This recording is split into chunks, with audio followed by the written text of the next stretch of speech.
E aí, Rodrigo? Beleza? Tudo bem, cara? Tudo bem, cara. Você, prazer estar com você aqui hoje.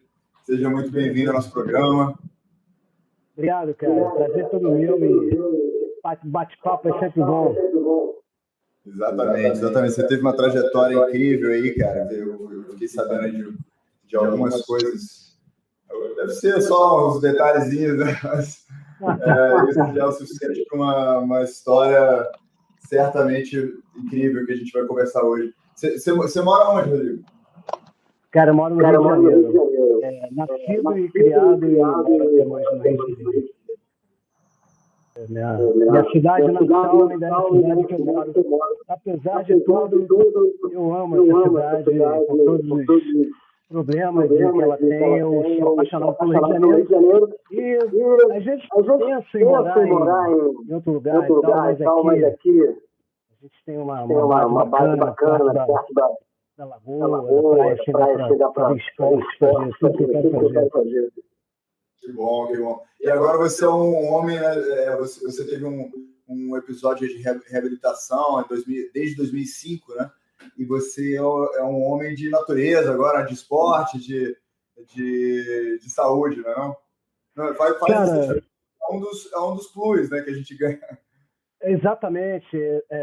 Eu sempre gostei muito de esporte, né, cara? Eu, quando era moleque, sim, comecei a jogar bola já cedo, fiz teste no América, aqui do Rio, na época eu era moleque e tal. Joguei squash durante anos, eu fui bicampeão carioca de squash da categoria B, por equipes também, algumas vezes, e sempre gostei de surfar, jogar bola, pegar onda, não sei o que e tal. Então, assim, o rock and roll me levou a dar um tempo de esporte, não sei aquele regular, mas aquela pelada de uma vez por semana, aquele futebol e tal, futebol dos amigos, né? Que agora é o futebol geriátrico da parada. Mas a gente sempre manteve, a galera que joga bola, sempre manteve, tem quase 15 anos, 17 anos esse futebol. E aí eu procuro sempre estar fazendo algum esporte. Mas na época do rock and roll deslavado mesmo, que é, digamos que 4 anos que eu tô... Os 4 anos que eu toquei com o Lobão, mais uns 26 anos de Barão, obviamente que, eu não pegava onda mais regularmente e tal, porque a noite passou pelo dia, né? Assim, a carreira solo é isso mesmo. Você acaba entrando muito, né? Porque, cara, o rock tem essa parada, tem um glamour, né? Tem uma coisa assim que te puxa, né? Pra noite, tipo assim, as groupies e assim, tem uma certa ilusão, né? Que se cria dentro do mundo do rock. Assim, porque tipo, eu também sou apaixonado por rock, mas eu acho que realmente tem esse perigo, assim. O rock tem uma camada, né, perigosa, assim, de fantasias, né? Cara, é verdade. Apesar da dependência química não escolher profissão, não escolher nada, né, tal, mas é claro que eu concordo que, assim, o meu estilo de vida, eu comecei a escutar Beatles com 5, 6 anos, eu comecei a tocar violão com 11, e gostar de Rolling Stones, Led Zeppelin. Então, digamos que o mundo mágico que eu criei dentro da minha cabeça, ao olhar os meus ídolos da década de 60 e 70, obviamente, e meu irmão e minha irmã mais velhos, que conheciam os Mutantes, minha tia conhecia os Novos Baianos, a minha irmã era amiga dos Mutantes. Então, assim, eu vi tudo, eles eram amigos de toda a galera do surf, do Rio de Janeiro e tal, e da galera da música da década de 70. Então, eu cresci vendo esse universo e realmente eu glamourizei bastante. Mas quando eu fui parar numa clínica, há 15 anos atrás, eu parei com tudo, né? Mas quando eu comecei na clínica em 2 de agosto de 2005, não internação.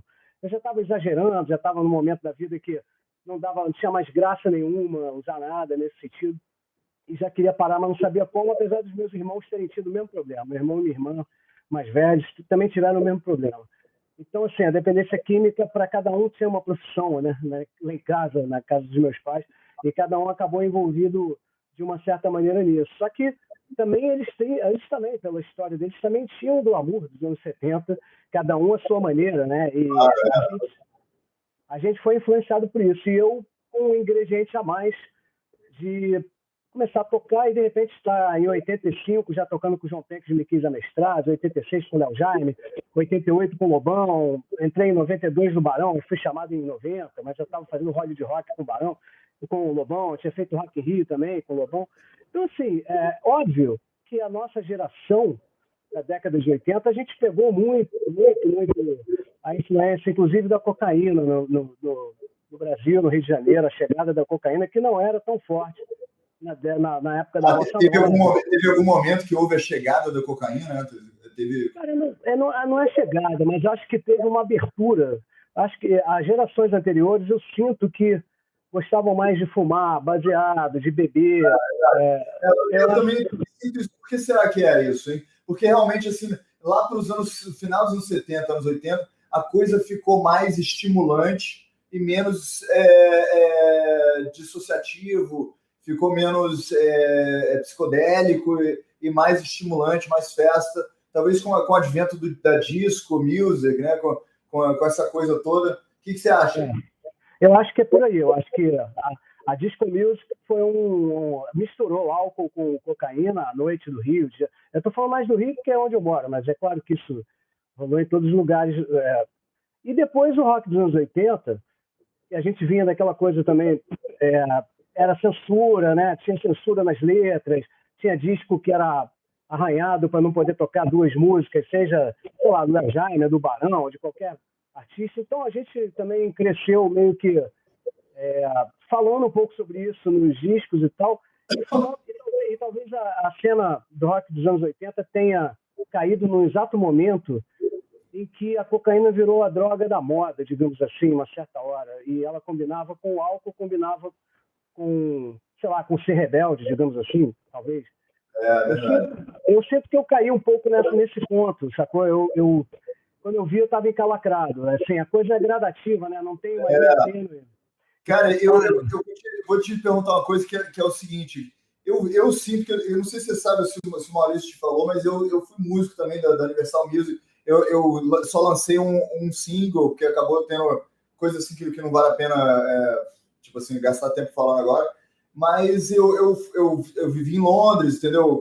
Assinado pela Universal, então tinha, sei lá, estagiários, eu tinha aquele glamour aí pro Soho House, Shoreditch House, essas coisas assim, ia nas festinhas privadas da Amy Winehouse, eu tinha glamour, eu não era famoso, mas eu vivia lá como artista, né, que tava em ascensão e tudo mais, e eu sinto, cara, que qualquer artista me responde isso, porque assim, como eu não cheguei no seu nível, eu não sou a melhor pessoa para falar, mas o que eu sinto é que a música é muito, mesmo que você for assim mundialmente conhecido, é meio cíclica, né? Você tem momentos assim que você não está aparecendo, e também no começo tem muita rejeição, você tem que se expor muito, né? Eu acho que talvez a cocaína meio que ajuda a equilibrar isso, ajuda, né, entre aspas, mas as pessoas usam para poder ter um offset, né? Por causa da vaidade e tudo mais. Então, uma hora você está assim, aqui, né, no topo, né, da vaidade, outra hora você está aqui mendigando, e a cocaína dá uma fantasia, né, dá uma como é que chama? Dá uma simulação como se você estivesse se mantendo aqui. Mas, na verdade, você não está, né? Você está em deprê, você está se sentindo inferior e qualquer coisa assim, e a coisa te eleva. O problema é exatamente isso. Só que o problema é que é uma teia de aranha, né? Que nem todo mundo cai, essa é a verdade também. Nem todo mundo é tão compulsivo, nem todo mundo cai nessa esparrela. Mas eu acho que a gente, na geração que eu pertenço, a gente quis chutar a porta mesmo, assim, tipo, vambora, vamos falar de tudo e tal. E nesse momento, eu ia muito para a Arraial da Ajuda, e a Arraial da Ajuda, na época, era um lugar, talvez, de rotas também, de chegada de muita gente que usava e tal, na época. E eu acho que eu experimentei lá com 19 anos. Né? Então, assim... Trancoso, você está falando, né? Arraial da Ajuda? Arraial mesmo, porque Trancoso virou uma febre depois, né? Eu ia para Arraial da Ajuda quando eu tinha... Eu conheço muito. Estou perguntando mesmo para entender. Ah, tá. Não, Arraial da Ajuda que era o lugar, né? Trancoso era o lugar mais distante, mais vazio e tal, e Caraíva mais ainda, e Cumuruxatiba, qualquer lugar mais para o sul e tal, da Bahia. Então, Arraial da Ajuda, quando eu fui a primeira vez, era um lugar mais procurado para você conhecer depois de Porto Seguro, né? Porque Porto Seguro tinha toda aquela coisa do Monte Pascoal, Cabralha, aquela coisa toda. Então, eu fui com 11 anos com a minha tia acampar, meus primos e tal, e fiquei encantado. A gente ficou encantado, voltou 2 anos depois, a gente ia de Fusca, acampado, com barraca dentro, como todo mundo, 5 pessoas. Eu, o Pedro Guilherme, meu primo, a Joana Ventura, que depois, trabalhou em conspiração e tal. Ela é minha prima e ela é novinha. Todo mundo dentro do Fusca com a minha tia, meu tio, para lá, para Porto Seguro acampar. Quando a gente acampou em Porto Seguro a primeira vez, a gente conheceu o Arraial da Ajuda. E aí gostamos todos e voltamos alugando uma casa já 2 anos depois, aonde hoje em dia é a Broadway, que é a rua principal de Arraial da Ajuda, que ficou um mundo de gente, nem passa mais carro.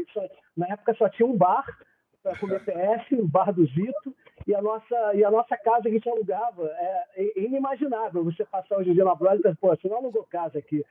A gente alugava, e aí eu comecei a viajar muito depois sozinho para Arraial da Ajuda. Eu ia...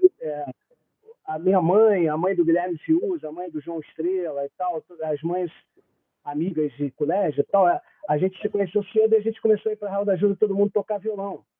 Era uma turma, né? A gente tinha uma banda também, Prisma. O Marcelo Serrado fez parte da banda também. Então a gente ia para Arraial da Ajuda tocar, levar som. E ali começou a ser o meu porto libertário, digamos assim. O que meu irmão e minha irmã tinham com a galera do Rio, do Sul, dos anos 70, eu ainda não tinha, eu desenhava, não tinha começado a tocar. Quando eu comecei a tocar, eu era tímido, desenhava bem. Eu fui chamado por um sargista italiano para ir para a equipe dele, para a Itália, quando eu tinha 10 anos de idade, assim, amigo do Zé Ventura, dos meus pais também.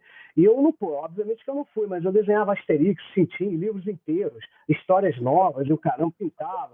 E aí, você falou Asterix? Eu desenhava um livro do Asterix com história inédita. Asterix, pô. Muito bom. Muito doido, mas era muito introspectivo isso, né? E a música me deu um outro universo. Então, assim, misturou tudo, sacou? Verdade. Cara, eu tenho uma coisa bem similar, assim. Eu comecei na música como... Eu era poeta, eu era uma pessoa bem antissocial e introspectiva, bem assim para dentro de mim mesmo, no mundo assim, da escrita, desenhava também, eu fazia escultura assim com 16 anos, e eu não sabia nada de guitarra, nada, eu não tocava nada, mas aí com 16 anos aconteceu que eu lembro que tem naquela entrevista famosa do John Lennon para, eu acho que é para Time Magazine, não sei, mas tem uma que é de áudio, que, porra, dá pra... É incrível, assim, você aprende muito sobre os Beatles. Ele fala assim, eu olhei pro Elvis e falei, pô, eu posso fazer isso, eu poderia fazer isso. Isso aconteceu comigo, eu olhei pros Beatles, né, que porra, minha primeira influência, assim, que eu falei, caraca, eu vi aquele filme Hard Day's Night, eu falei, caraca, que deve ser divertido pra caramba, assim, Temos uma interseção aí. Eu comecei a tocar por causa dos Beatles. Eu escutei Help na rádio em 69. Quer dizer, os Beatles já estavam acabando, mas eu tinha 5 anos. E eu não sabia que os Beatles estavam acabando, nem quem eram os Beatles. Cara, e o primeiro disco que eu pedi isso meu pai tinha em casa, eu tenho um disco dos Beatles, aí o primeiro que ele me mostrou foi a Hard Day's Night, né? E aí, cara, eu tenho até hoje, né? Aquele disco que tinha um LP que vinha com plástico e tudo. Os Reis do Iê, Iê, Iê, em vermelho, né? Porque a edição... E a edição não era azul, né? Que é a tradicional, né? Tinha isso, a edição britânica. Eu achei genial esse título, Os Reis do Iê. Porque aquilo, She Loves You, yeah, yeah, yeah. Os Reis do Yeah, yeah, né? Sensacional. Mas é engraçado que eles escreveram yeah, yeah, yeah, não yeah, yeah, yeah, mas a produção era mudo, né? Até hoje é yeah. Exato. É verdade.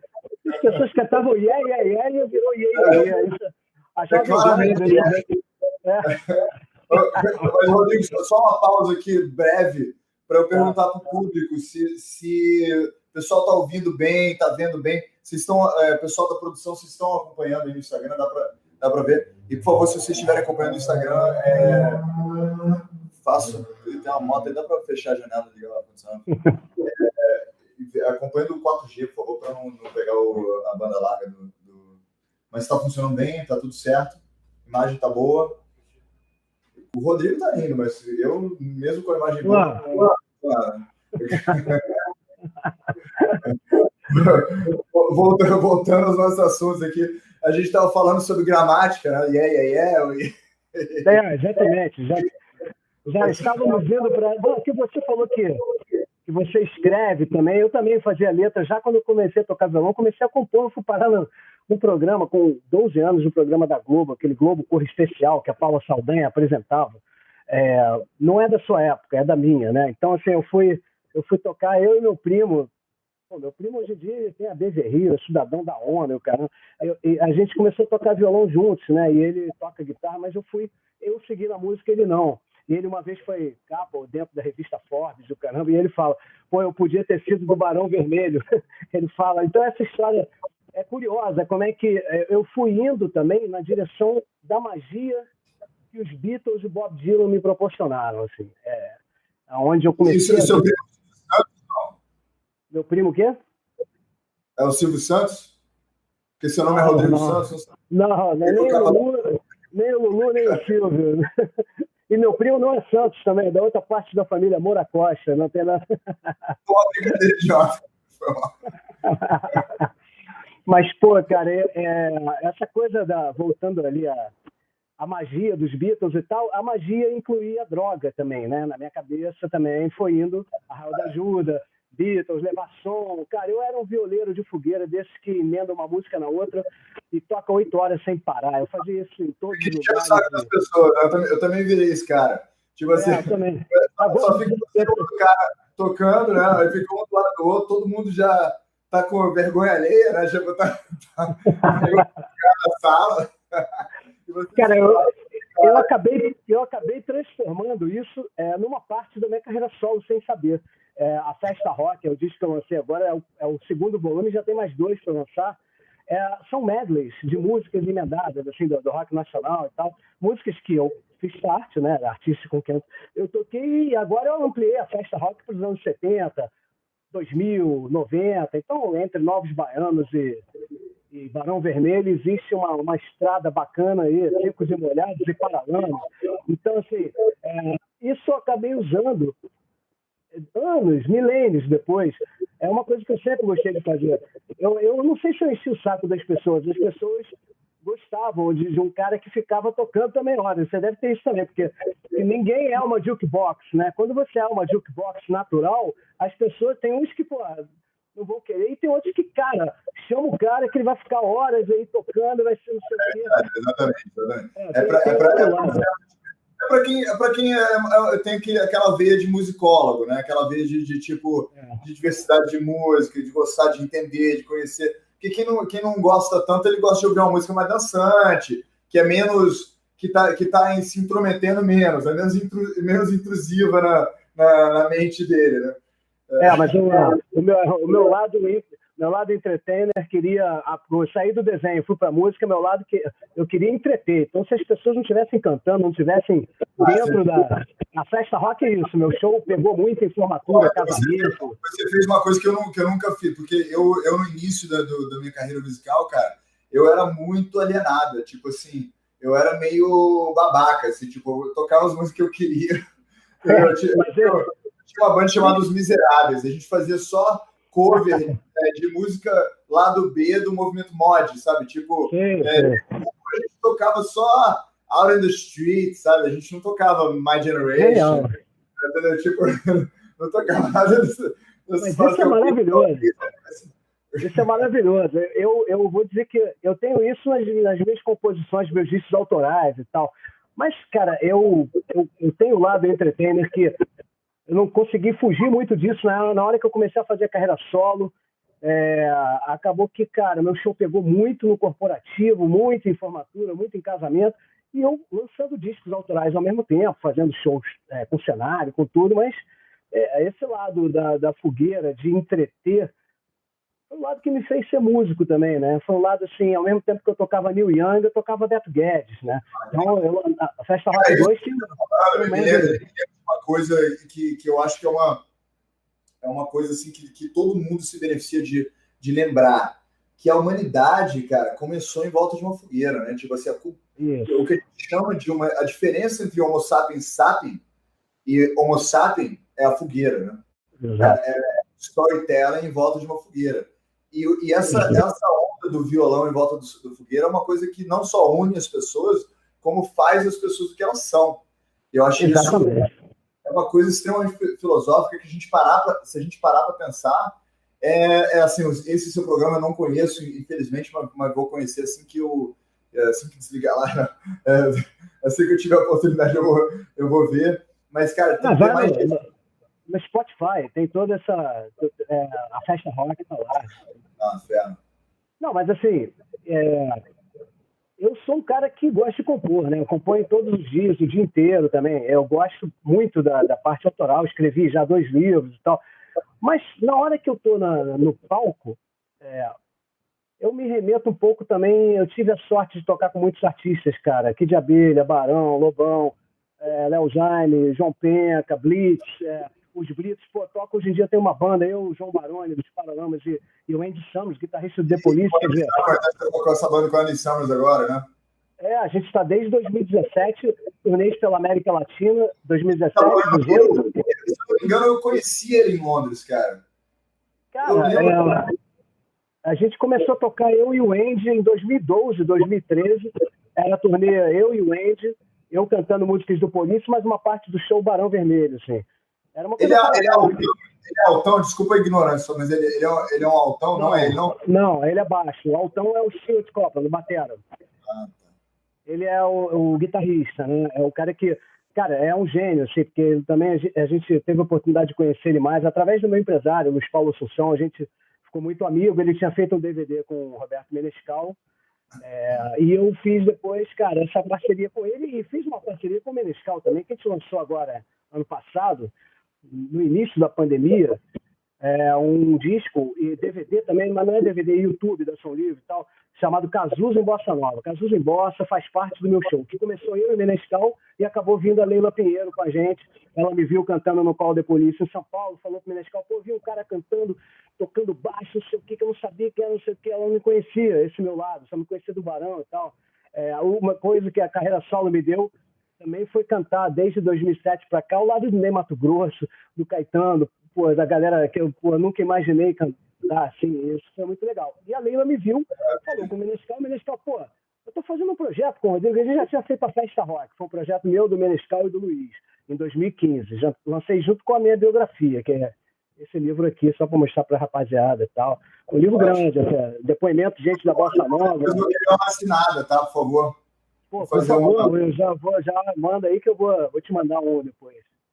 E aí, cara, eu, assim, na hora que eu fiz esse projeto com o Andy, despertou a atenção de muita gente também, né? Porque cantar Police, tocar baixo, o Andy nunca tinha feito com ninguém no mundo. E esse é no lado meu, de tocar lá atrás, com bandas que eu tinha, tocar Police, tocar Beatles. Eu tenho uma banda chamada... Só para esclarecer para o público, o Andy Summers é um ex-guitarrista do The Police, né? Não é nem ex, né? Ele é o guitarrista do The Police. O The Police ainda está tocando? Desculpa. Não, ele não está, mas também não acabou, assim, a ponto de falar que não tem um outro...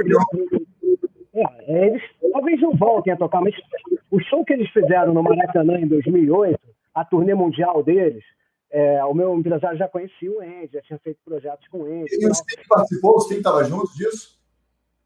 Não estava junto. Ele tinha feito um DVD do Andy também. Da Police. Exatamente.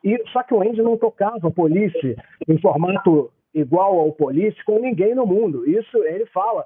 Tem entrevistas dele na rádio, BBC, não sei o que e tal, em Londres. Cara, eu tenho isso em vídeos, assim, porque a gente ficou muito amigo. Quando a gente vai para os outros países, tem coletiva de imprensa e tal, o Andy fala, você que vai falar, senta aí no meio. Eu falei, eu não, você que é o Andy. Aí ele falou, não, você é o vocalista, vai lá. Então, assim, a gente virou uma banda bem espontânea, coisa que ele fala que ele já não tinha mais com o Police pelo relacionamento deles, né, ao longo da estrada e tal, por isso que acabou. E com a gente, comigo, com o Baroni, por a gente ser fã também do Police, ser fã do Andy, além de amigo, a gente é fã. Então, a combinação, o Baroni era o Stuart Copeland brasileiro, o batera que começou a tocar por causa de Police, o cara, ele usava a mesma roupa do Stuart Copeland, mesma bandana, mesma meia, mesma posição de bateria. O Barone é um fenômeno da bateria. Não era o Stuart Copeland que era o empresário no início, que fez o Police? É o irmão dele, né? O Miles. O irmão dele, exatamente, o irmão do Stuart. É isso aí. Que depois foi até empresário do Sting, na carreira solo do Sting e tal. Mas, cara, o Andy não fazia. Ou ele tocava bossa nova, ou fazia uma participação, colar. Ele não tocava Police, formato Police. E nosso show... Esse Call the Police... Primeiro, assim, o nome deve ser porque não pode ser a mesma coisa que The Police. Obviamente, o The Police ainda tá rolando, né? Mas é um integrante, assim, só para o pessoal entender, né, a diferença. Tipo assim, existe um The Police que eventualmente pode fazer uma reunião e o Andy Summers participaria disso. Agora, o Rodrigo Santos, que a gente está conversando, faz parte de uma banda chamada Call the Police, que é com o Andy Summers, integrante original do The Police, e toca músicas do The Police, né? Exato, isso foi acontecendo aos poucos. Metade do show Barão, metade Police. Aí, com o tempo, depois de 2 turnês, eu e o Andy, aí no aeroporto a gente falou, podia fazer só Police. Eu mesmo e o Luiz Paulo, a gente não queria ficar tocando Barão. É porque ele só queria fazer 5, 6 músicas, então não dá pra fazer o show inteiro de 5 músicas, né? Senão a gente era apedrejado. Então, um dia eu falei pra ele, vamos fazer só... Aí ele topou, cara, porque já tinha pego confiança. Ele falava nos aeroportos pra mim, cara, você é o cara mais próximo do Sting que eu vi tocando baixo e cantando. Cara, eu escutar isso de um ídolo meu, que eu ficava em 79 escutando Walkman, assim, Police, cantando em bandas que eu tinha e tal. Isso é incrível, né, cara? Eles têm eles eram meio mod, né? Eles eram meio mod revival no início, né? Meio do ska, né? Ska punk, né? Ska reggae punk, assim, mas bem no início, se eu não me engano, o Sting pelo menos o Sting se identificava como mod revival, assim como The Jam, né? Essas bandas. Aí depois tomou uma coisa própria e eu acho genial musicalmente, porque eles uma das minhas limitações como músico foi que eu sempre fui meio seguidor do John Lennon, que era assim meio charlatão, assim, não tocava direito, entendeu? Não cantava direito. O Lennon era o guitarrista que a gente... Era guitarra base, né? Como vinha no disco. Guitarra solo, guitarra base. Nessa onda. Aí, cara, eu adorava Jorge Ben, adorava Novos Baianos, adorava Frank Sinatra, sacou? E eu não tocava nada disso, eu entrei mais no rockabilly, porque é muito mais fácil de tocar, sacou? Isso tem uma similaridade entre música brasileira e o The Police, que não é fácil de tocar. Eles têm uma sofisticação, né? Cara, música brasileira, música popular brasileira tem uma sofisticação 10 vezes maior do que música inglesa e americana. Com certeza, mas aí assim, eu comecei a tocar violão, quando eu comecei a aprender violão, logo eu estava aprendendo Gil, Caetano, João Bosco e tal. Isso é muito importante, você saber, não saber tocar pra caramba, mas você entender qual é a riqueza da música brasileira. Tá ao lado do Menescal e da Leila Pinheiro, tá tocando com eles. Eu dei o pedigree do Cazuza em Bossa por ser do Barão, por ter sido, né, 26 anos do Barão, por ter o lado cazuziano, a voz, timbre, Cazuza e tal, mas a gente criou um projeto junto, sofisticação harmônica, todo deles, ou quase todo. Eu criei um exagerado ali, eu fiz um arranjo meio James Taylor, criei um negócio no Tempo Não Para e tal, mas você olha o Menescal e a Leila, cara, é uma coisa de outro mundo, sacou? E o Andy é muito fã do Menescal. Então, assim, o mesmo fanatismo que ele tem pelo Menescal, eu tenho por ele. Então, essa trinca se encontrou de uma maneira bacana. Assim, o Menescal me admira, é uma coisa que eu tenho que eles não têm, e eu tenho admiração pelos dois, que é fantástico. Então, eu vou te contar um pouco do que eu vivi em relação a isso. Eu fui o artista que teve o disco gravado, o último disco da carreira do Bob Johnston, não sei se você lembra dele, claro.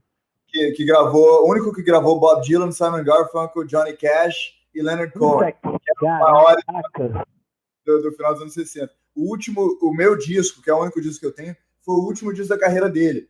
Então, assim, isso que você está falando que você está vivendo, eu vivi, sabe, tipo, indo lá, eu fumei maconha com o Willie Nelson e com o Bob Johnson. Caraca, aí você ganhou, aí você levou todos os prêmios de magia da história, né? Pô. Então, isso aí eu entendo o que você está falando. Essa é uma parada mágica mesmo, né? Você entra assim numa coisa que você está vivendo, ao mesmo tempo, um sonho que você teve lá com 15 anos, né? E ao mesmo tempo você está tentando, você tem uma dissonância cognitiva, porque você está lá tendo que responder perguntas e agir como se fosse igual a pessoa. Não, exatamente. É muito louco isso, cara. É muito louco, porque assim, quando chega lá, pô, a gente abriu a turnê de 2018 em Buenos Aires, lotado, Coliseu e tal, e fechamos no Chile, no Teatro Caupolicán, e no meio o Brasil. Vivo Rio, Crédito Hall, Tom Brasil, sei lá, onde fosse, né? Porto Alegre, fizemos o Araújo Viana, Curitiba, Teatro Positivo e tal. Então, a gente mistura teatros com mega eventos tipo Autódromo, Interlagos, que a gente fez em 2019, em São Paulo. Então, é meio assim, né? Só que toda vez que eu vou cantar, cara, eu me exijo muito. Então, assim, eu sou o cara que tem que conduzir a plateia, e o Andy, ele não canta, né? E o Barone também não canta, faz os vocaizinhos de vez em quando. Então, cara, eu sou responsável por cantar aquele show agudo, o máximo do agudo possível, né?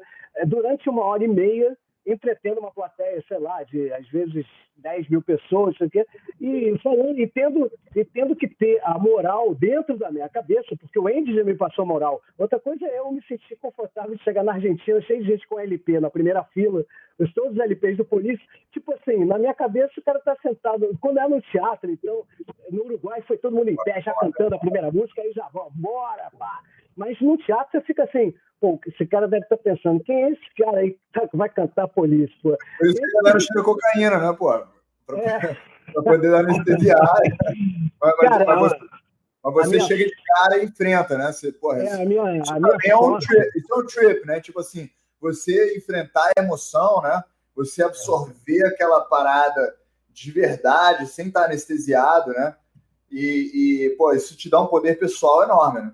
Exatamente. E a anestesia, ela vem de outra maneira, ela é natural, né? Eu choro cantando Every Breath You Take às vezes, tal. Ou algum momento, cara, sei lá, que a gente tá tocando So Lonely, aquele lugar lotado cantando So Lonely, músicas que aí tá o Andy do meu lado, já com intimidade, assim, ele quer parar de solar, eu, não, sola mais aí e tal, tipo assim, é até bom que poupa minha voz, vai solando.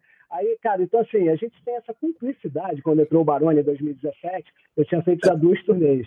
E, cara, é muito doido, porque tem um lado que é o foco, né? Quando eu entro no palco, cara, eu sou muito concentrado em cantar, em acertar a letra, todas as coisas que vêm pelo caminho. Se acontecer alguma coisa, a gente errar um arranjo, um dos 3, sair para o outro lado, a gente já sabe improvisar todo mundo, que é como o Police funcionava, né? Então, eles tinham esse lado meio jazzístico também. Não, música no nível do Police tem que ser assim, tipo... É que nem eu falei, eu com a minha coisa John Lennon, aquela coisa do, tipo assim, não tá funcionando, aí faz tipo,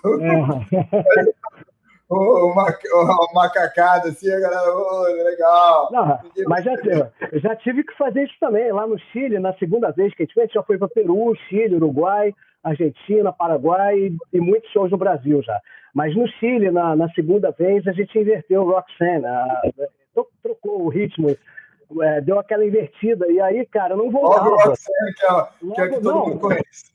Exatamente, ela é a penúltima música do show, aonde a minha voz já são 10, cara, tem que esperar o Barone ter vaga na turnê dos Paralamas. Então, quando a gente pega 15 dias, o Andy vem pro Brasil, a gente tem que pegar 3 dias de ensaio e fazer 10 shows seguidos. Então, assim, a minha voz, ela não descansa nesses 10 dias, hora nenhuma, passa o som. E vai nessa aí, pô. Aquela do John. Pô, aí você foi no plano. Gostei. Não, eu não tô fazendo de verdade, não. Eu tô só. Quando eu era mais novo, você tá vendo que eu tenho uma voz barítono, né? Mais pra grave, assim. Eu canto. A minha é tenor, né? A minha é média. Love me sweet. Uma coisa mais assim. Agora, eu, na minha banda, eu cantava Little Richard, sacou? Sabe, aquela coisa altíssima. E a versão do Paul McCartney em sol, sacou? Pois é, eu tinha que cantar, eu tenho uma banda ainda, chamada Os Britos, que sou eu, o Jorge Rael, do Kid, né? O Guto, do Barão, Batera, e o Nani Dias. Eu já fui para a Inglaterra 2 vezes, o Fantástico cobriu nossa viagem na segunda. Fizemos 4 shows no Cavern Club e um DVD em todas as ruas de Londres. Tem músicas autorais nossas, mas assim, nos Britos, cara, eu canto as músicas mais gritadas, assim, tanto a do João quanto as do Paul. Então, assim, Long Tall Sally, no Cavern Club... Quero ver. Você sabe como é que cantar uma. Eu adoraria voltar a gritar um Beatles. Com certeza. Gritar Beatles. E você vai me ajudar, que aí eu posso poupar minha voz nessa hora e você entra e vai lá. Vai que é sua. Twisted Shout, que é mais baixinho. Twisted Shout super low profile, Twisted Shout. Cara, mas Long Tall Sally acho que é pior, cara. Cara, Long Tall Sally é realmente o único jeito é gritado. E o Paul, assim, cara, ele tem um controle sobre... É bizarro, cara. E ele fez de propósito, tenho certeza que na época, não sei se você sabe dessa história, mas o Little Richard espalhou uma história de que ele ensinou tudo para os Beatles. Não sei se você soube dessa parada. Porque eles se encontraram em Hamburgo antes dos Beatles serem famosos. Aposto, porque o Little Richard não é uma diva, né? Então, assim, aposto que o Little Richard snobou eles na época, nem conversaram porra nenhuma. Eu também acho. E pós-fato, o Little Richard inventou essa história para poder ganhar... Depois que estourou, Aí eu acho que o Paul McCartney, quando foi gravar Long Tall Sally, aumentou o tom para humilhar o Little Richard. Porque exatamente. O Little Richard em Fá. E o Little Richard falava, eu ensinei o Paul McCartney a cantar. Aí o Paul McCartney botou em sol essa porra. Exatamente. Eu canto em Fá. Eu canto Little Richard. Eu não vou... Não dá, né, cara? Pô, todas as bandas paralelas que eu faço... Nem falo consigo. Cara, é muito alto. É muito alto pelo seguinte, você sabe que, por exemplo, no Paul the Police, cara, são 10 shows importantes, né? Assim, lugares lotados, lugares importantes, e assim, isso que eu falo. Você tem que estar com moral para chegar. Primeiro show da turnê em Buenos Aires, pessoas na plateia, no teatro, cara, mas aí eu tenho os vídeos, assim, dos pedidos de bis, tudo. A gente conseguiu. O Andy e o Baroni falam, pô, o cara tá voando e tal, mas eu sei a minha preocupação e o que eu sinto e como é que eu... Cara, enquanto eles saem para jantar, às vezes, meu empresário e tal, eu fico no hotel, cara, cuidando da voz, comendo maçã, bebendo água. Mas isso que eu até hoje bebo, assim, então, tipo, eu não sou que nem você que cuida. Bom, tudo bem, eu não sou tão mal assim, eu não sou... Não, mas aí que tá. Eu vou te falar voltando esse assunto um pouco, porque, cara, se a gente ficar falando de música, a gente vai atropelar nossa live só com isso, porque a gente é do mesmo planeta, dá para ver que a gente é do mesmo planeta. Eu só vou resumir para dizer que se eu não tivesse parado com tudo em 2 de agosto de 2005, nos Britos eu já ficava rouco, né? Bebi uísque, saía cantando, cara, a terceira música, pô, no DVD dos Britos eu tô afônico falando numa entrevista.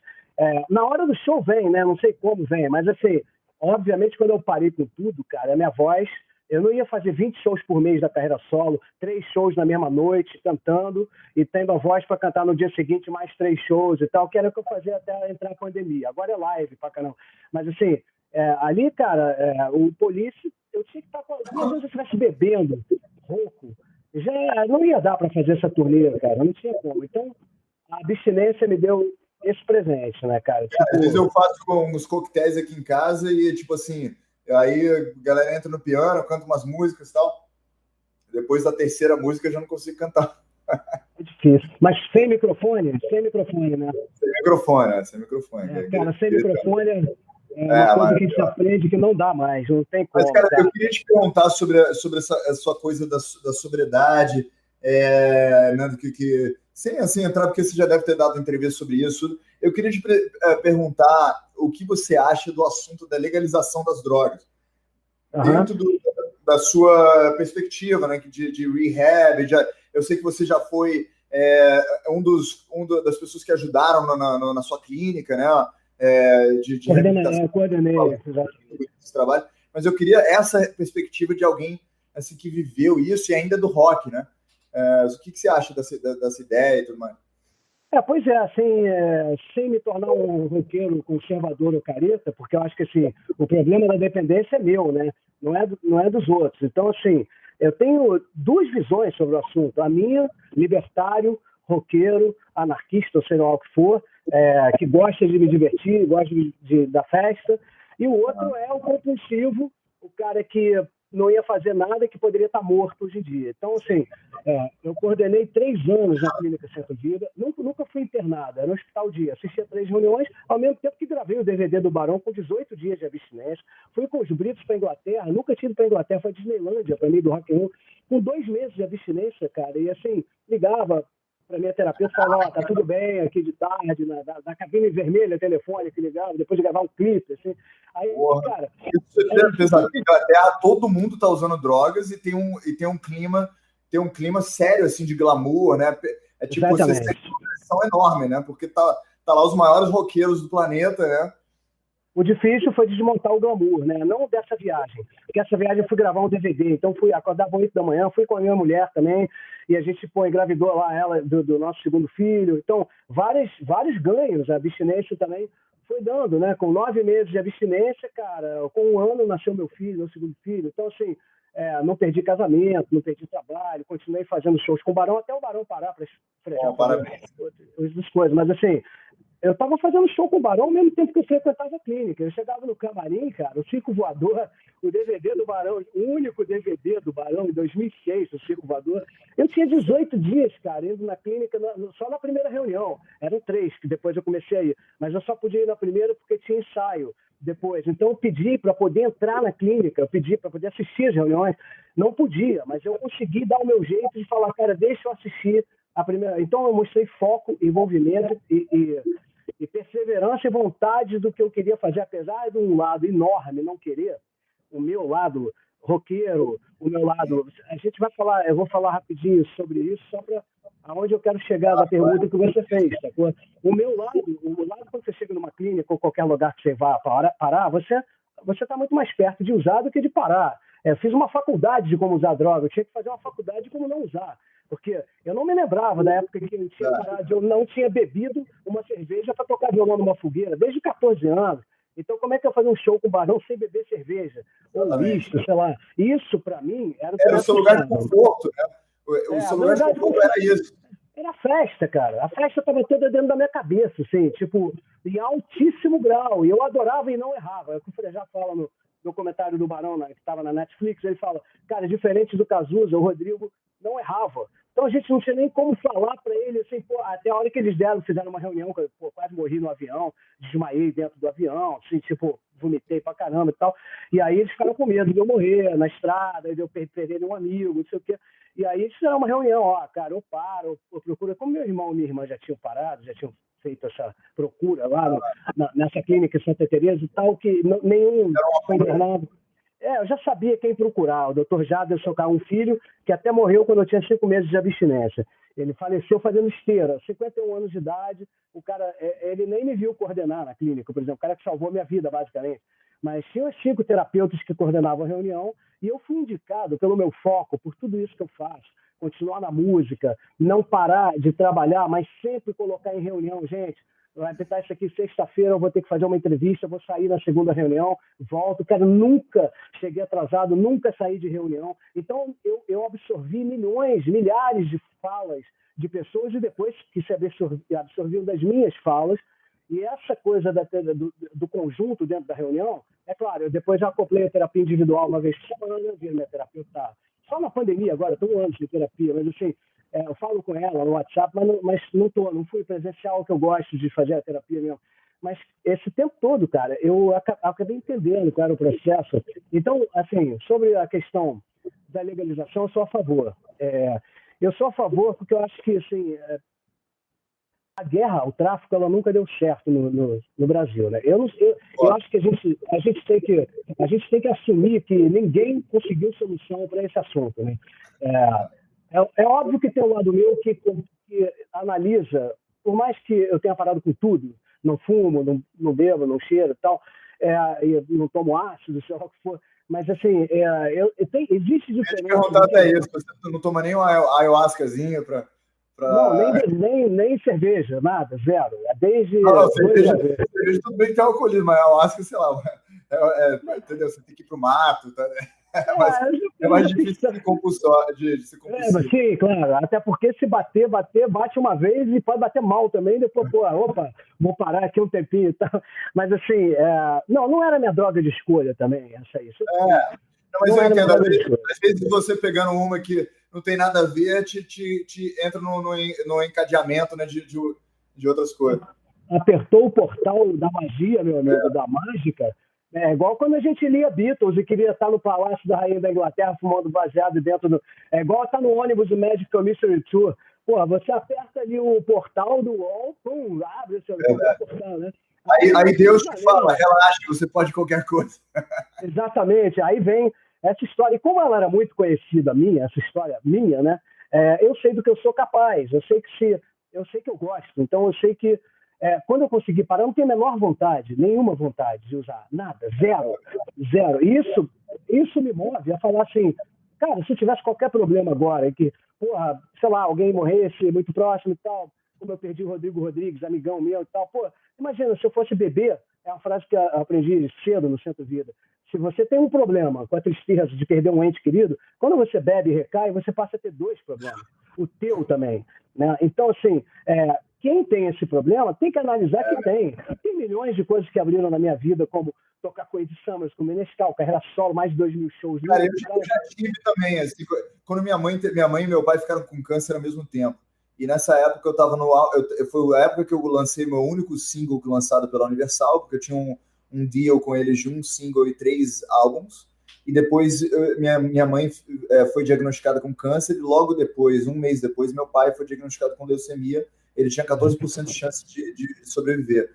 Nessa época, eu comecei uma compulsão muito grande com drogas, e aí que eu comecei a me preocupar bastante. E realmente é o que você está falando, assim, a gente cria 2 problemas, né? A gente tem um ente querido ali que está precisando da nossa ajuda, e nós mesmos somos problemáticos. Aí que eu senti uma enorme vergonha quando eu fui para o Hospital Sírio-Libanês, minha mãe estava lá perdendo o cabelo, e eu não sabia o que fazer, eu não tinha uma visão, Domínio, né? Eu era muito egocêntrico, minha carreira musical era muito focado nisso, e porque eu tinha que ser, né? Você sabe muito bem que músico no início, para poder make it, né? Para poder quebrar certas barreiras, cara, tem que ter um foco, tem que esquecer de tudo. Infelizmente, assim, cara, é só 1% de pessoas que passam de uma certa barreira, e assim, esse é o jogo, né? Então eu tava nessa onda, e cara, eu não sabia pegar um copo d'água para minha mãe, assim, eu não tinha essa capacidade moral, entendeu? Essa maturidade. Era tipo assim, pô, por que eu tenho que pegar? E isso me causou uma vergonha enorme, e essa foi a principal razão que eu acabei com a minha carreira musical. Eu nunca lancei esse disco com Bob Johnson, nunca foi lançado oficialmente, ele ainda está na prateleira, e eu acabei porque isso me preocupou muito. Eu pensei assim, eu não quero ser esse cara, eu não quero ser esse cara que não consegue ajudar a mãe, e eu durante anos eu parei, durante meses eu parei com o uso de álcool e de drogas, e depois de muito tempo eu voltei aos poucos com muito mais maturidade, muito mais consciência, etc. Conhecendo melhor também, né? Se conhecendo melhor. Eu também já não tinha minha carreira musical, então eu não tinha aquela necessidade sombra na cabeça, aquela pressão, aquela necessidade de equilibrar, né? Né? Então, assim, eu te entendo perfeitamente, mas ao mesmo tempo eu sou super a favor da legalização das drogas pela mesma razão. Assim, a razão que as drogas supostamente foram tornadas ilegais, que eu acho que isso nunca deveria ter acontecido, porque o Estado não deveria se intrometer no uso pessoal das pessoas, entendeu? Crime é crime. Se você usou drogas e cometeu crime, você deveria ser punido pelo crime, e as pessoas que talvez sejam levadas a mais crimes. Que, by the way, álcool causa mais crime do que qualquer coisa, isso aí é estatístico, né? Mas não precisa entrar nesses méritos.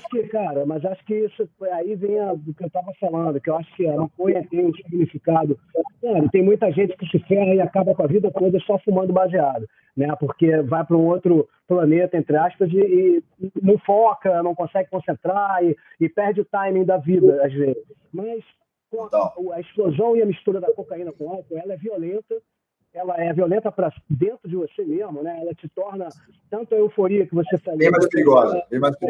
Você acaba não sabendo andar numa linha normal, uma linha tênue, uma linha média. Isso eu acho que é um outro problema das drogas serem ilegais, da proibição das drogas. É porque, assim, o álcool, por exemplo, bem ou mal, né? Assim, claro que tem muito mal, eu sei dos males do álcool, assim, pô, tiveram alcoólatras na minha família, eu mesmo já tive problemas em determinados momentos da minha vida de, né, querer calibrar com álcool, essa porra toda, mas bem ou mal, dentro da nossa cultura existe um ensinamento, né, um direcionamento, os pais com os filhos, tipo assim, bebe um vinhozinho. É um glamour também.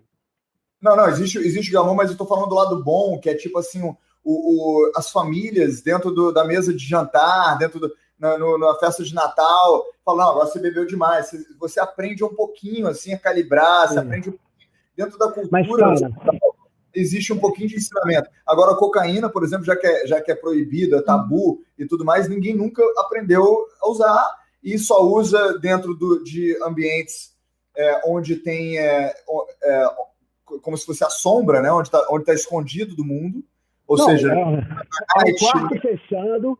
Exatamente, tá escondido e tudo mais. E isso então quem está cheirando é a sua sombra, né? Não é você não é você assim, um ser humano consciente. Não é você com luz. É o vício no mais alto grau, é o olhar sem brilho. Exatamente. O olhar fundo, vazio, é o olhar sem nada. É aquele olhar que você fala, pode trocar os 5 personagens que estão com você na rodinha em volta do prato, que você não vai estar nem aí. É o prato que interessa, é aquela carreira. Então, assim, isso é uma coisa cruel, né? Isso é uma coisa...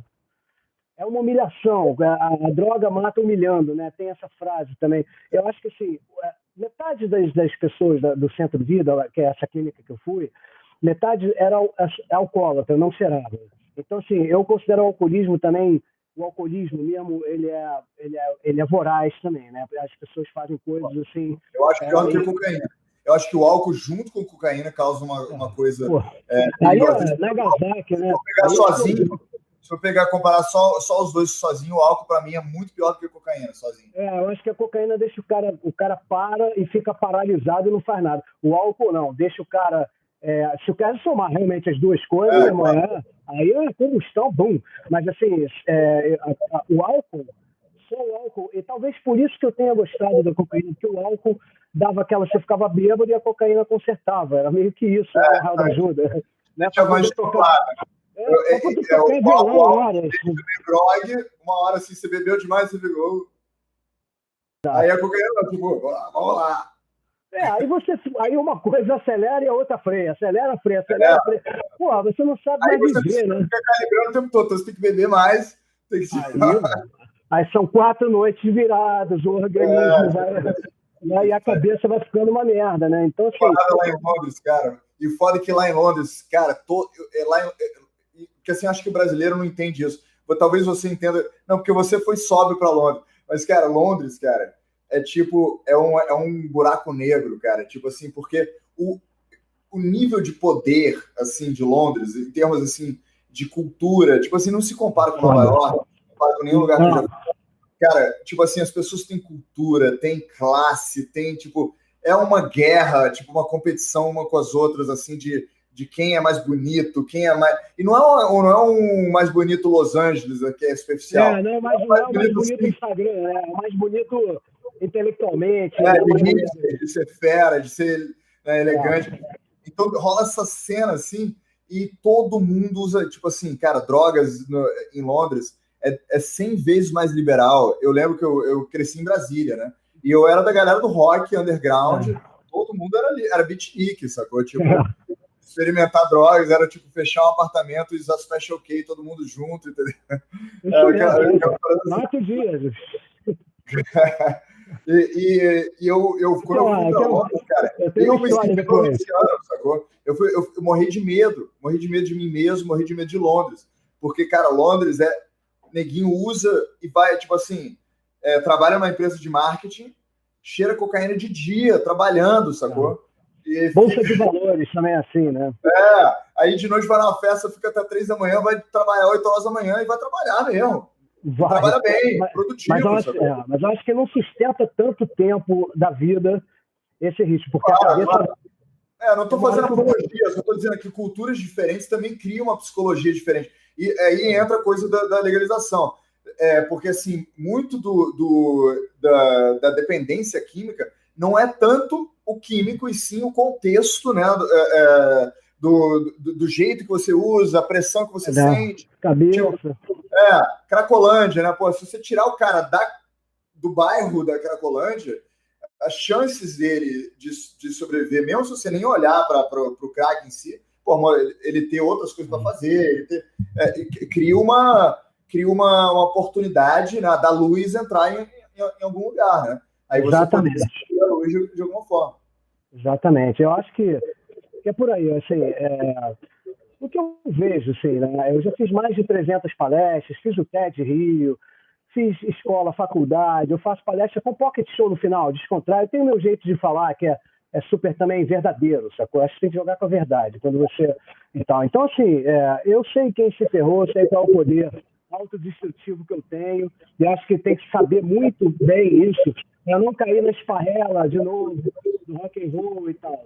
Mas eu era o único músico na clínica, nas 70, 80 pessoas que frequentavam. Então, aí que eu falo, tinha gerente de banco, tinha presidente de banco, tinha médicos, advogados, muitos médicos, inclusive, anestesista que usava. Eu muito doido, cara. Na medicina tem muito glamour também, muita pressão, né? Eu acho que a pressão, a compulsão, cara, é de cada um, né? A compulsão é de cada um. Chega uma hora que você pode ser compulsivo por uma coisa melhor, que não te destrua tanto. Mas eu acho que também, ao mesmo tempo, não pode ser hipócrita e dizer que foi ruim. Foi ruim uma certa hora para mim, porque a linha tênue ela foi indo boa. Depois do meio do caminho ficou mão dupla. No final ficou o contrário, mas assim, durante um certo tempo, talvez eu tivesse menos coisas na cabeça, não era... exatamente. Menos responsabilidade e tal. A questão de contexto, né?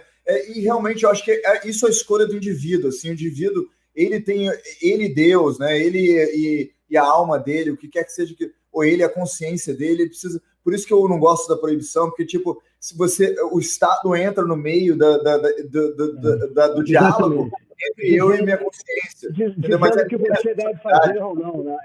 Porque a compulsão pode ser no amor, a compulsão pode ser no cigarro, no álcool, pode ser no esporte, né? No halterofilismo, aqueles caras que ficam assim, feios e sem saúde mesmo, assim, morrem de ataque cardíaco. Aí o Estado vai fazer o quê? Vai proibir o halterofilismo, né?